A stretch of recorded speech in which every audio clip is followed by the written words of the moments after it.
नमस्कार दोस्तों, मैं हूं शिवम। जीएस गुरु विकल में आपका फिर से स्वागत है। दोस्तों, आज हम स्टार्ट कर रहे हैं कोडिंग डिकोडिंग का ही एक नया टाइप। वो उस टाइप में क्या होगा, vowel, consonant, consonant to vowel, vowel to consonant, vowel to multiply consonant, consonant to multiply vowel. इसी तरह के कुछ क्वेश्चन पूछे जाते हैं। हमने ये कहा था दोस्तों कि कोडिंग डिकोडिंग या रीजनिंग के अल्फाबेट पर आधारित क्वेश्चन सॉल्व करने के लिए आपको डिजिटों के नंबर याद होने चाहिए। 2 के गुणज में या 3 के गुणज में या 4 के गुणज में, मैक्सिमम 4 तक।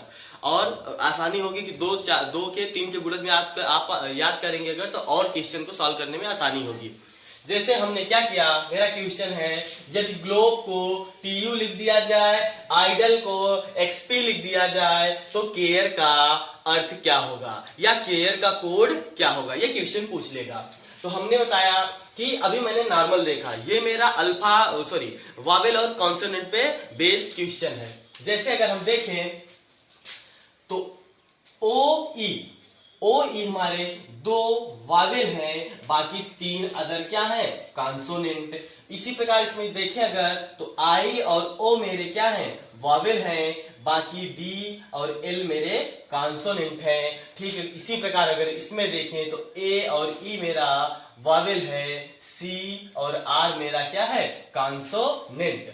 हम इसको देखते हैं कि कैसे इसने क्वेश्चन को सॉल्व किया है। बाकी और मेथड इस पे लागू नहीं हो रहे हैं। दोस्तों, एक चीज याद रखना कि जब भी अगर इधर के वर्ड बड़े रहें, इधर के वर्ड छोटे रहें, तो आप जान लीजिएगा कि कुछ ना कुछ क्वेश्चन को घुमाया है। वावेल टू कॉन्सोनेंट है या कॉन्सोनेंट से वावेल है, या वावेल को वावेल से जोड़ा है, या कॉन्सोनेंट को कॉन्सोनेंट से जोड़ा है, या तो उसने क्या किया है, गुणज किया है, मल्टीप्लाई भी कर देगा। अगर हम इसमें देखें तो ओ और ई, ओ मेरा आता है 15 नंबर पे और ई मेरा आता है 5 नंबर पे। तो अगर हम 15 प्लस 5 करें तो 15 5 मेरा होगा 20, और 20 पे आता है क्या मेरा, टी। और जी, अगर जी को देखे तो मेरा आता है 7 नंबर पे, और एल को देखे तो मेरा आता है 12 नंबर पे, और बी को देखे तो 2 नंबर पे। तो 12 7 19 2 21 नंबर पे मेरा आता है क्या, यू। अगर यही रूल इसमें भी फॉलो होगा तो हमें इसी को उठा के इसमें फॉलो करना है। मेरा आंसर आ गया। देखिए इसमें आई और ओ को देखें तो आई का अगर हम कोड वर्ड देखें तो ये होता है, इसका क्रमांक है 9 और ओ का क्रमांक है 15। और इसी प्रकार डी और एल का देखें तो डी का होता है 4 और एल का होता है 12। तो ये इसको ऐड कर देंगे। 15 9 अगर जोड़ेंगे, 15 9 आपका हो जाएगा 24, और 12 4 होता है कितना, 16। अगर हम देखें तो 12 4 मेरा कितना हो गया, 16, और 16 पे आता है क्या आपका, पी। दरअसल अगर देखें तो यहाँ पे नंबरिंग थोड़ी सी गड़बड़ हो गई है। अब ठीक यही रूल मुझे यहां फॉलो कर देना है। तो सबसे पहले अगर हम देखें तो पहले किसको ऐड किया है, वावेल को ऐड करिए। हाँ, इसमें थोड़ा सा ये भी ध्यान रखना है कि पहले किसको ऐड किया है, पहले वावेल को ऐड किया है कि कॉन्सोनेंट को। तो हमने देखा कि इसमें पहले वावेल को ऐड किया है, इसमें पहले वावेल को ऐड किया है, फिर इसमें भी हमें क्या करना है, पहले वावेल को ऐड करके लिखना है, फिर कॉन्सोनेंट को। ए और ई, ए का मेरा क्रमांक होता है 1 और ई का क्रमांक होता है 5। तो 5 और 1 कितना हुआ, 6। और इसी प्रकार हो जाएगा सी और आर। सी का मेरा क्रमांक होता है 3 और आर का मेरा क्रमांक होता है 18। 18 3 21। और 6 क्रमांक में हमें मालूम है कि एफ होता है और 21 पे होता है मेरा यू। ये मेरा आंसर आ गया। दोस्तों देखिए, ठीक वही क्या है, वावेल को वावेल से जोड़ा है, कॉन्सोनेंट को कॉन्सोनेंट को जोड़ा है। यही क्रमांक चलते रहते हैं। यही मतलब अगर क्वेश्चन आए बड़े से अगर छोटा लिखा रहे तो पहला तरीका यही होता है कि अगर बड़े से छोटा लिखा है तो आपको सबसे पहले वावेल देखना है, कॉन्सोनेंट को कॉन्सोनेंट से एंड करना है। अगर उससे भी छोटा रहता है तो जान लीजिए कि क्या करा है, मल्टीप्लाई करेगा या जोड़ेगा। हाँ, कभी कभी ऐसे आते हैं कि डिजिट टू होता है, सॉरी लेटर टू होता है डिजिट। कभी कभी ऐसा भी होता है कि लेटर का केवल डिजिट लिख देगा।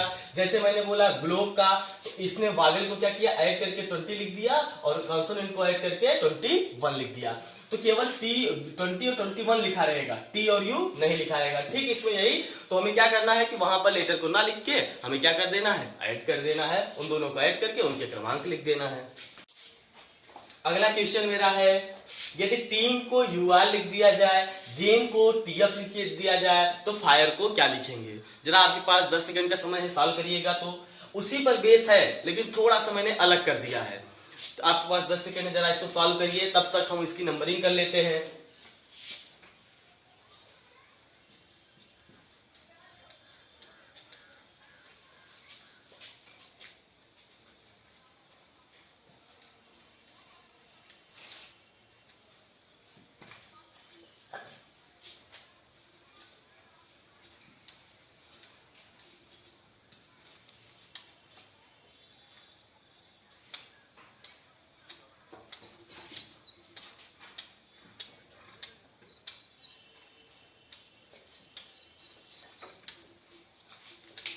देखिए, जो कर लिए हैं अच्छी बात है, जो नहीं कर पाए इधर देखिए, मैंने टीम को यूआर लिख दिया, गेम को टीएफ लिख दिया, तो फायर को क्या लिखेंगे? देखिए, इसमें अगर हम देखें तो फर्स्ट एंड थर्ड को ऐड किया है और सेकेंड और फोर्थ को इसने क्या किया है, ऐड किया है। देखिए अगर हम तो 20 और 1 21 और 5 13 5 18 इसको ऐड किया है। ठीक इसी प्रकार इसमें फर्स्ट और थर्ड को ऐड किया है, सेकेंड और फोर्थ को ऐड किया है, तो 13 7 20 और 5 1 6। इसी प्रकार हमें इसमें भी रूल फॉलो करना है, हमें फर्स्ट और थर्ड को ऐड कर देना है, सेकेंड और फोर्थ को ऐड कर देना है। तो 18 6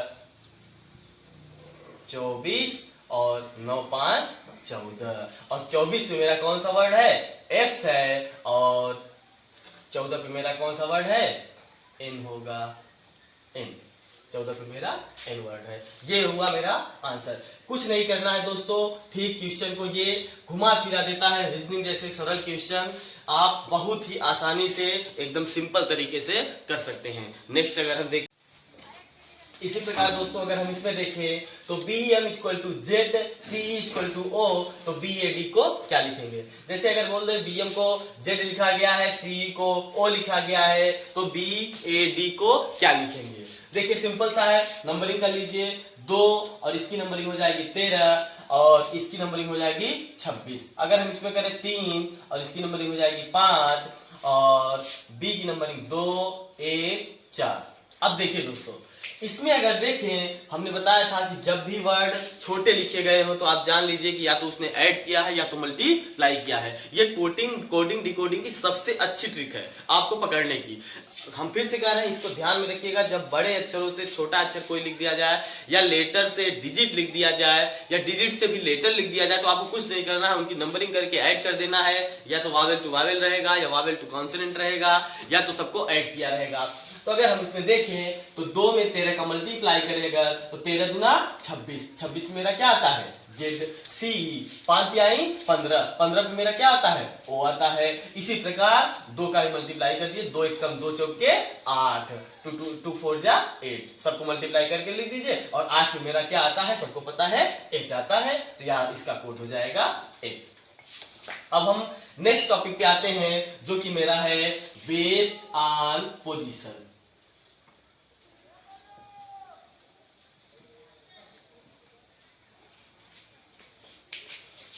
ये जो मेरा होता है दोस्तों बेस्ड ऑन पोजीशन, ये सिंपल सा होता है, नॉर्मल होता है, एकदम छोटा सा क्वेश्चन होता है। इसको आप बहुत ही आसानी तरीके से कर सकते हैं।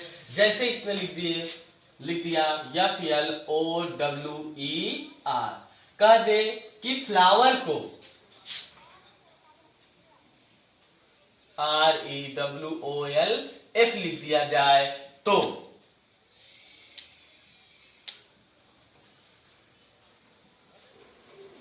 गार्डन को क्या लिखेंगे? सिंपल सा, फ्लावर को REWOLF लिख दिया जाए तो गार्डन को क्या लिखेंगे? तो देखिए नंबरिंग कर लीजिए, ये बेस्ड ऑन पोजीशन पे होता है, केवल इसके पोजीशन को आगे पीछे कर देगा, ऊपर अगल बगल कर देगा, बस ऐसा भी होता है कि शुरू के पोजीशन चेंज कर दे, पीछे की ना चेंज करे, या पीछे के चेंज कर दे, आगे के ना चेंज करे, या सभी के चेंज कर सकते हैं, या एक का चेंज करे, एक का नहीं चेंज करे, एक का चेंज करे, एक का ना चेंज करे। इसमें केवल पोजीशन वाइज होते हैं। तो हम सबसे पहले इसमें नंबरिंग कर लेंगे 1 2 3 4 5 6।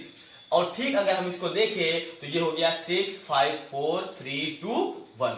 मतलब क्या किया है, सारे वर्ड को उल्टा कर दिया है। तो हम क्या करेंगे, इसको उल्टा कर देंगे 1 2 3 4 5 6। ये हो जाएगा 6 5 4 3 2 1। NEDRAG, ये हो गया मेरा आंसर। अगर इसी प्रकार आगे के क्वेश्चन एक देखें तो यदि गार्डन को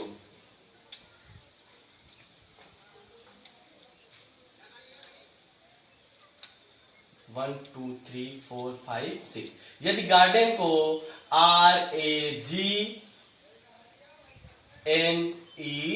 लिख दिया जाए, RAGNED लिख दिया जाए तो बनाना को क्या लिखेंगे? सिंपल सा 1 2 3 4 5 6, 1 2 3 4 5 6 नंबरिंग कर लीजिए। अगर हम इसमें देखें तो इसने क्या किया 3 2 1, और इसमें क्या कर दिया 6 5 4। हमें यही करना है, इसमें भी हम इसको करेंगे 3 2 1 6 5 4। तो हमें क्या करना है NAB और फिर NAB, फिर इसको उठा के उल्टा कर दीजिए, इसको भी ANA। ये मेरा क्या हो जाएगा आंसर। यही होता है बेस्ड ऑन पोजीशन। देखिए दोस्तों, उसी में अगर हम आगे के देखें तो common coding decoding, common coding decoding ये थोड़ा सा टफ होता है। इसको बहुत ही सरलता से आपको समझना है। हम ये आपको विश्वास दिला सकते हैं कि ये हमारे ये तरीका बताया हुआ आप बिल्कुल कभी एग्जाम में गलत नहीं करेंगे। लेकिन थोड़ा सा इसमें सोचना है। इसमें ऐसे ही 4-5 पैराग्राफ दे दिए जाते हैं और कहता है कभी सस्ता का कोड बताइए, मीठा का, आम का, सेब, मतलब कोई भी वर्ड कुछ भी लिख दिया जाए तो कहेगा कि इसका कोड बताइए। जैसे इसमें लिखा है कि टिम सिम रिम का अर्थ आम और संतरा है, निप टुक रिम का अर्थ संतरा नहीं अमरूद है, पिट टिम टुक का अर्थ आम नहीं सेब, पिट लिट मिट का अर्थ सेब मीठा है, चिट निक लिट निक चिट का अर्थ अमरूद सस्ता है। तो सस्ता का कोड बताइए। इसमें कह रहा है कि सस्ता का कोड बताइए। सस्ता का कोड हमें ज्ञात करने के लिए हमें क्या करनी पड़ती है कि इस सारे पैराग्राफ में से सबकी तुलना एक दूसरे से करिए। सबकी तुलना करते जाएंगे, जो बचेगा वही उसका कोड होगा। देखिए कैसे, जैसे अगर सस्ता का कोड पूछा है तो सस्ता का कोड हमें देखना है किस लाइन में है। सस्ता का कोड देखें, ये हो गया 1 2 3 4 5। सस्ता अगर देखें तो ये मेरा 5 वाली पैराग्राफ में है, और अमरूद अगर देखें तो किस में है, दूसरे वाले पैराग्राफ में है। तो हम क्या करेंगे, दूसरे और पांचवे से क्या कर देंगे, तुलना। दूसरे और पांचवे से तुलना करिए। तो अगर दूसरे और पांचवे से तुलना करें तो इसमें क्या आपका मिल रहा है, एक निक मिल गया, और यहां पर भी क्या मिल गया, निक मिल गया।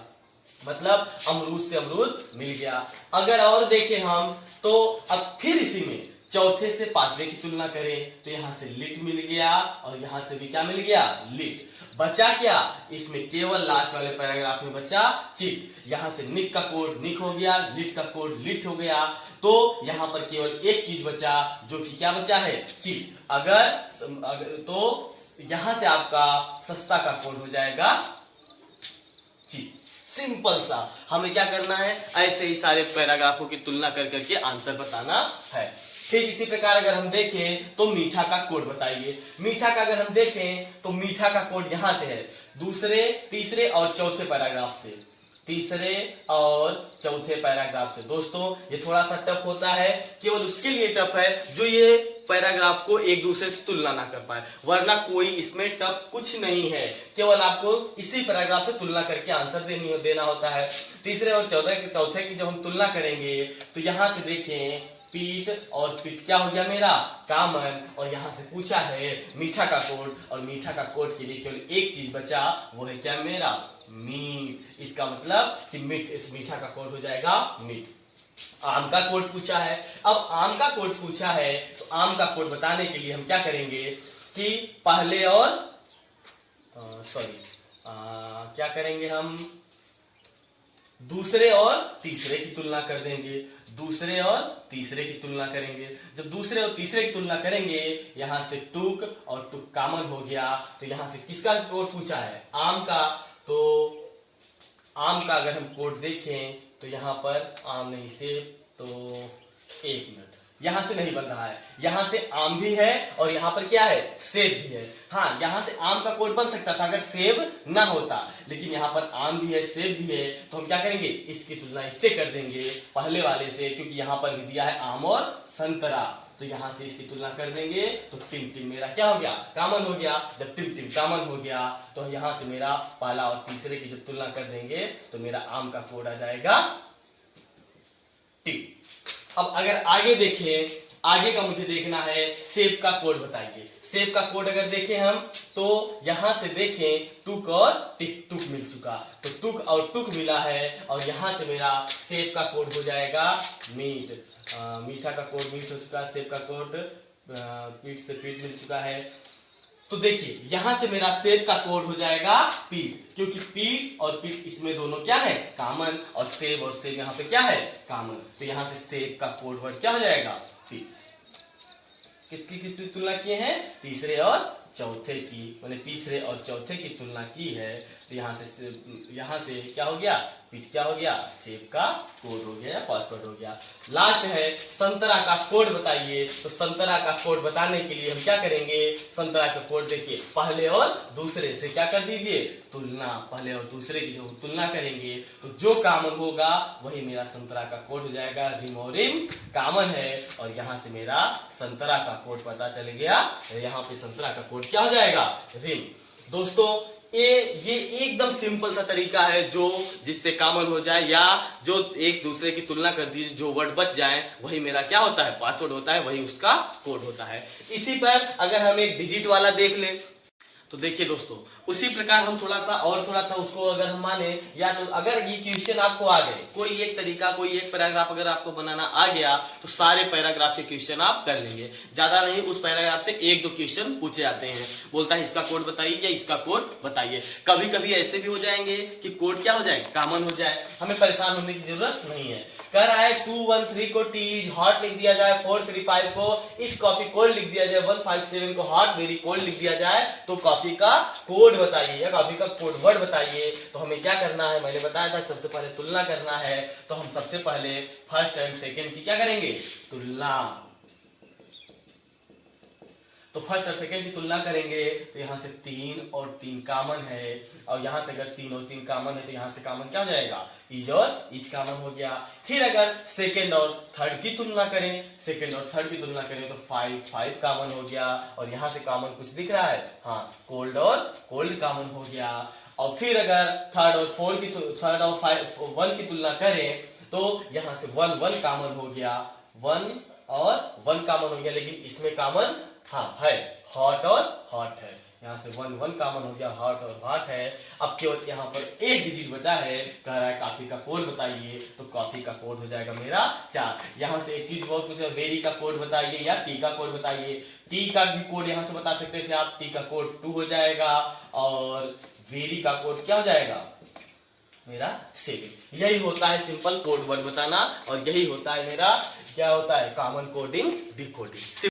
देखिए हम इसमें देखेंगे letter to symbol. Letter to symbol इसे करस्पॉन्डिंग कोडिंग डिकोडिंग भी कहा जाता है। मतलब इसके संदर्भ में या इसी के संदर्भ में या इसी को कुछ लिख दिया जाए, तो जैसे 2 चीजें लिख दी जाए, तीसरे को पूछेगा वो। जैसे मैंने बोला कि लेटर टू सिंबल में इसमें क्या कर दिया जाए, FLOWER, इसमें कर दे कि फ्लावर को ट्रायंगल हैश डॉलर @ वर्ग 1 2 3 4 5 6 1 2 3 4 5 6 अल्फा फ्लावर, और क्लॉक को लिख दिया जाए गोला LH,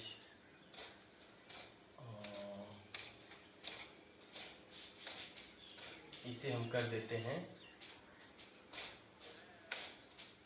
आयत। ये मेरा सी को लिख दिया आयत, एल को लिख दिया है, यहाँ पे एल को भी एच लिखा गया है, ओ को देखिए, ओ को यहाँ पे क्या लिखा है डॉलर, तो वही चीज इसे लिख दिया जाए डॉलर, फिर सी को लिख दिया जाए आयत और के को लिख दिया जाए बीटा, मैंने लिख दिया। देखिए फ्लावर को कह रहा है triangle hash dollar at the rate वर्ग, अल्फा बना दिया गया, क्लॉक को ये बना दिया गया, तो वर्ग का सिंबल क्या होगा, वर्ग का सिंबल क्या होगा, यही पूछ लिया जाए। सिंपल है, कुछ नहीं करना है, जो सिंबल दिए रहे उसी को उठा के यहाँ पे रख देना है। तो डब्ल्यू का अगर हम सिंबल देखें तो डब्ल्यू का मेरा सिंबल है एट द रेट, ओ का अगर सिंबल देखें तो ओ का सिंबल है मेरा डॉलर, आर का सिंबल देखें तो आर का सिंबल मेरा अल्फा है, के का सिंबल देखें तो बीटा। ये मेरा क्या हो जाएगा आंसर। यही होता है मेरा लेटर टू सिंबल, एकदम इजी होता है, ये लेटरों को देखकर उसी के साथ बना दिया जाता है। लास्ट मेरा है वर्ड टू वर्ड। हम देखते हैं दोस्तों वर्ड टू वर्ड, इसमें दो तरह के क्वेश्चन आते हैं, इस तरह और इस तरह। इसमें बहुत बारीकी याद रखना होगा। हमें जहां तक लगता है कि रीजनिंग के अगर क्वेश्चन पूछे जाते हैं तो यहाँ के क्वेश्चन जरूर आते हैं। देखिए कह रहा है कि यदि किसी सांकेतिक भाषा में लाल को हरा कहें, हरा को नीला कहें, नीला को सफेद कहें, सफेद को काला कहें, तो तिलचट्टे के रक्त का रंग कैसा होगा। आपको एक चीज हमेशा याद रखनी होगी कि इसमें जिसका रंग पूछा जाए उसमें फैक्ट आपको उसका कलर मालूम होना चाहिए। दो चीजें आप याद कर लीजिएगा। एक पहला याद कर लीजिएगा कि बिच्छू, बिच्छू, बिच्छू के रक्त का रंग कैसा होता है, काला। ये बात आप हमेशा याद रखिएगा। और यहां से क्वेश्चन पूछा है तिलचट्टा, इसे भी याद रखिएगा, तिलचट्टे के रक्त का रंग कैसा होता है, सफेद। ये दो चीजें हमेशा आपको याद होनी चाहिए, कभी नहीं भूलिएगा। नॉर्मल है, जैसे पेड़ का रक्त, पेड़ की पत्ती का रंग पूछ ले, या तो मतलब घास का रंग पूछ ले, तो जैसे हमें जो चीजें नॉर्मली मालूम है कि हरी होती हैं वो पता होता है, लेकिन कुछ चीजें ऐसी होती हैं जिनका हमें फैक्ट नहीं मालूम होता, हमें ध्यान से उतर जाता है। तो याद रखिएगा, बिच्छू के रक्त का रंग काला होता है, तिलचट्टे के रक्त का रंग सफेद होता है। यदि किसी सांकेतिक भाषा में लाल को हरा कहें, और इसमें देखिए इसमें कह रहा है हरा कहें, यदि काला का अर्थ सफेद, सफेद का अर्थ नीला। दो चीजें आपको याद रखनी होंगी, यहाँ पर अर्थ पूछा है और यहाँ पर कहें पूछा है। एक में बोल रहा है कि ये कहें और दूसरे में कह रहा है कि इसका अर्थ ये हो। तो ये बातें याद रखनी होगी। जब भी अर्थ के लिए, सॉरी कहें के लिए बोले, कहें के लिए जब भी बोले, जब भी क्वेश्चन कहें के लिए कहे तो ठीक उसके आगे का आंसर होता है, उसके आगे का आंसर होता है। और जब भी कभी अर्थ के लिए पूछे या अर्थ के लिए कहे तो ठीक उसके पीछे का आंसर होता है। यही दो चीजें आपको हमेशा याद रखनी है, यही इसका एक मसला है। याद रखिएगा दोस्तों, इसे भूलिएगा नहीं। तो इसमें कह रहा है किसी सांकेतिक भाषा में लाल को हरा कहें, हरा को नीला कहें, नीला को सफेद कहें, सफेद को काला कहें, तो तिलचट्टे के रक्त का रंग कैसा होगा। हमें फैक्ट मालूम होना चाहिए कि तिलचट्टे के रक्त का रंग सफेद होता है। और सफेद को क्या बोला गया है, सफेद को कह रहा है नीला को सफेद कहें, यहां से बोला गया है, ये नहीं लिख देना है कि नीला, सफेद को काला कहें, मतलब तिलचट्टे के रक्त का रंग कैसा होगा, काला। ये मेरा क्या हो गया आंसर। यदि काला का अर्थ, यहां से थोड़ा सा भूल गए हैं, मिस्टेक हो गया है। यदि किसी सांकेतिक भाषा में काला का अर्थ सफेद, सफेद का अर्थ नीला, नीला का अर्थ लाल, लाल का अर्थ हरा, हरा का अर्थ पीला, तो स्वच्छ आसमान का रंग कैसा होगा। जब भी आप देखेंगे स्वच्छ आसमान का रंग हमेशा कैसा होता है, नीला होता है। तो यहाँ पर मैंने बोला जब अर्थ की बात की जाए तो उसके एक वर्ड पीछे आ जाते हैं, उसके वही पीछे वाला क्या होता है रंग, वही मेरा आंसर होगा। तो इसमें स्वच्छ आसमान का रंग नीला होता है। देखिए यहां से लिखा गया है नीला, नीला का अर्थ लाल बोल दिया गया है, हमें और आगे आना होगा। ये देखें अगर हम तो यहाँ तो नीला है मेरा, या तो यहाँ है, और इसमें बोला गया है सफेद का अर्थ नीला, मतलब नीला को सफेद कहा गया है, और यहाँ से मेरा आंसर हो जाएगा सफेद। यही मेरा क्या हो जाएगा आंसर। यही दो चीजें याद रखनी थी दोस्तों। आप ऐसे ही जीएस गुरु विकल्प को देखते रहिए, पढ़ते रहिए, आनंद लेते रहिए, घर में रहिए, सुरक्षित रहिए। धन्यवाद।